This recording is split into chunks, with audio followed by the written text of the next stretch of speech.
In the early 90s, Teenage Mutant Ninja Turtles easily had the most popular arcade game your local Pizza Hut could house. Teenage Mutant Ninja Turtles, the arcade game. Us kids thought it had it all. Phenomenal animation, enemies from the show, amazing gameplay, and even the humor the Turtles were known for. This was the pinnacle of turtle gaming. How could things get any better? And then, like a ray of light from heaven, came the answer. Teenage Mutant Ninja Turtles, Turtles in Time. The arcade game sequel that took all the aspects of the original to the next level. More worlds to explore, time travel, new enemies, foot soldier tossing action. This game was the gift we didn't even know that we wanted. So naturally, with the enormous success of the game in the arcade, Konami was ready to bring the game to home audiences everywhere. However, there was a problem. Which organization should get the game, Nintendo or Sega? Nintendo in the past had gotten all the Turtle games and were huge successes. However, the Sega Genesis was selling like crazy and Konami wanted to get in on the sales of that as well. Therefore, Konami did what any money-hungry developer would do, work with both companies and create a game for each one. They kept with the tradition of giving Nintendo the official port, which became TMNT 4 Turtles in Time, and decided to create an original game from the same engine for the Sega Genesis, which would become the Hyperstone Heist. And while using the same game engine can lead to completely unique and improved creations, like how the Manhattan Project used the TMNT 2 engine improved in almost every way, Hyperstone Heist though took the fateful steps to live in the shadows of its original creation. So today, let's talk about why Hyperstone Heist fails to live up to the game it was borrowing nearly everything from. Before we get too far into that, welcome to the Ogles channel. Thanks for watching today. If this is your first time on the channel, be sure to click that subscribe button down below if you're latest to gaming news, reviews, content, retro stuff, turtle stuff, cat stuff sometimes as well. But let's get back to Hyperstone Heist. First off, Hyperstone Heist is not a bad game at all. The argument here is just that the game didn't branch out or build upon its source material enough in any major ways, leading most players to simply play Turtles in Time on the SNES instead. Hyperstone Heist starts things off with a nearly identical intro to its source game, with the exact same city animations and turtles emerging from the sewers. However, instead of the close-up flashy animations, Hyperstone Heist gives us still images and smaller moving characters to accomplish a similar effect. It's not a bad intro, but seeing as they were pulling from the same game engine, they definitely started things off less dynamic. We also notice here that the turtle animations they are choosing to use follow a much grittier tone more akin to the comics, where Turtles in Time followed the show more. This is an aesthetic decision that could have made for a drastically different game. However, Hyperstone Heist just does not keep up this artistic direction throughout the entire experience. From here we get our first look at the story, which is nearly identical scene-wise, but a very different narrative. In Turtles in Time, Shredder has Crane steal the Statue of Liberty from behind April while she's reporting, and in Hyperstone Heist, we have Shredder use a Hyperstone to steal the same Statue of Liberty behind April while she is reporting. Creating a different story with individual animations would have gone so much further in differing the two games. However, we are left more of what feels like a afterthought in creating a story. Also, in this area of just modifying the animations from the original to keep up with more of the comic look, the results just end up looking more awkward than anything. Bulgingly awkward. And thus the shadow begins for Hyperstone Heist.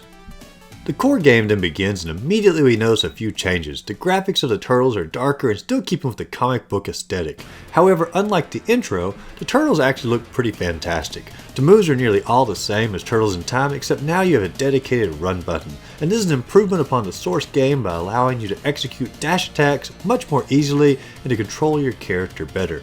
However, with the addition of the run button, you also, for some reason or another, lose the coolest move in the game: throwing enemies at the screen. This is one of the greatest parts of Turtles in Time and really brought the game to life. And I know, how can one move that's mostly aesthetic really affect the game that much? Well, just ask any Turtle fan of the early 90s, and it just does. It just does. So in the controls aspect, despite it handling great, the game actually falls behind due to losing one of the coolest and most memorable moves of any of the Turtles games, and thus the shadow remains. The levels in Hyperstone Heist are actually pretty great.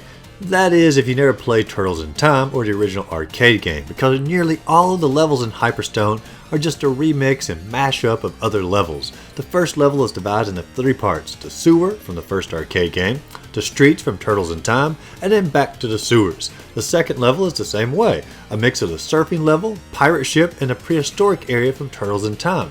The levels have slightly different coloring and stories, but it's all the same.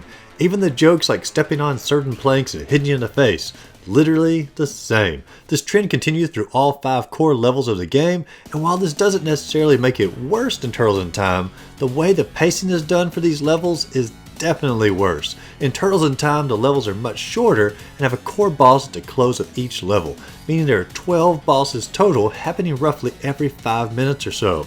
Since Hyperstone Heist strings multiple areas together, the levels are much longer, meaning there are fewer core levels and therefore fewer bosses. Hyperstone Heist has the smallest number of bosses of any of the core TMNT games, with only 6 bosses. Having boss battles is a huge aspect of the TMNT games, where players look forward to seeing their favorite enemies being brought to life. Cutting the number in half from the source game and making the time between the enemies even longer severely hinders the pacing of this game.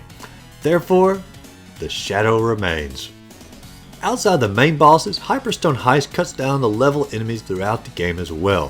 While the Turtle beat-em-up games have never been too outside the box on enemies, Hyperstone Heist disregarded all the creative enemies of its source in favor of the traditional variety of foot soldiers. Gone are the cool enemies like the dinosaurs, horse-riding foot soldiers, or the disguised foot soldiers. Even the base foot soldiers themselves have more variety in Turtles in Time, with more weapons and attacks. With Hyperstone Heist, we are left with nearly the same variety of foot soldiers as the NES game, if not less variety. While the enemy sprites are crisp and clear like the source game, the variety enemies pales in comparison. Mix this with the extra long levels, and monotony can set in much quicker than previous entries in the series.